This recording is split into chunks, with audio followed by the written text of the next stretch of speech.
I was doing some research and I came across a newspaper article about the lesbian abseilers who had abseiled into the debate that was happening on Section 28, realizing what a crazy legacy this law must have had on queer people's lives, including my own.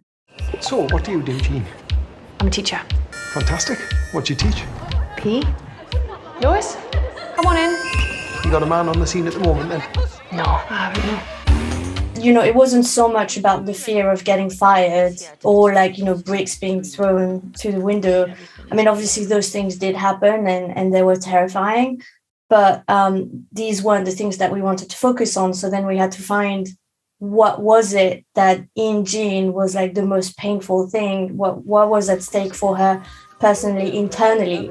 And I think that came from conversations with teacher, and like that came to be like the emotional stakes, her relationships and all that. So that comes directly, the whole relationship with Viv comes directly from those conversations.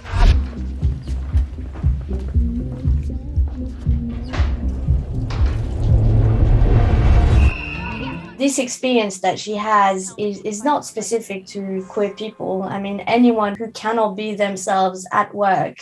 If you're focusing too much on splitting off your personality in that way and performing based on, you know, where you are and who you're with, then at a certain point, it's very easy to sort of lose touch with who you actually are, who is the authentic person beneath that.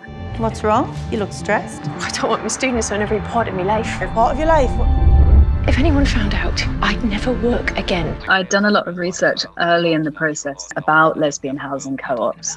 There's a cost, obviously, to that way of living, and the women that we spoke to. I mean, anyone who was living how Viv is living in a co-op, you know, there was a sort of ghettoization of lesbian women that was occurring, and most of those women that we spoke to had absolutely no contact with their families and hadn't done for decades. And I wanted to be able to find somebody who could kind of hold all of that in her performance without us actually going there with the story. I wanted you to be able to read on her face that there's actually a history of all sorts of things, and that has all added together to make her who she is. But we don't have time in the story to kind of go there, and I think Kerrie does that brilliantly.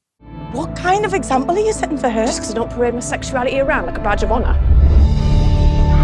We were always like inspired by French cinema or American indie cinema rather than, I would say, grittier social realist British films. And so it was important for us to have color in the film and make it realistic, but also have this sort of like poetic element that elevated it. And that's why we chose a French cinematographer.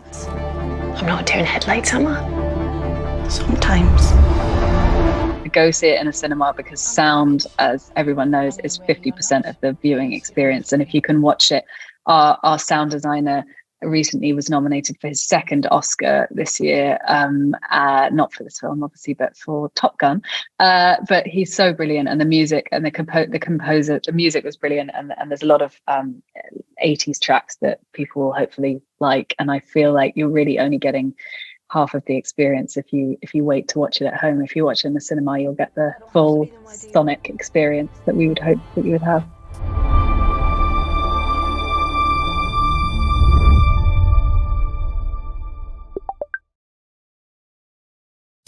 Thank you for watching Picture House Cinema's unique video content. Hit the subscribe button to be kept up to date with our movie news, cast and crew interviews, highlights, trailers, and lots more.